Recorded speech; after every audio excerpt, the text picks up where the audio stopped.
BNP যখনই ক্ষমতা আসে তখনই অসহায় দুস্থ এবং ক্ষতিগ্রস্ত মানুষের পাশে দাঁড়ায়। এর আগেও আপনারা দেখেছেন 1991 সালে, 2001 সালে এবং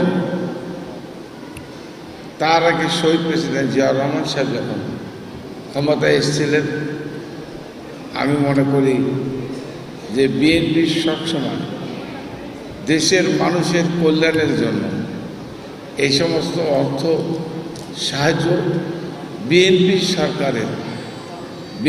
সরকার রাষ্ট্রীয় ক্ষমতা আসলে এদেশের দুস্থ অসহায় মানুষের আর্থিকভাবে সচ্ছলতা হয়, এটা ইতিপূর্বে প্রমাণিত হয়েছে।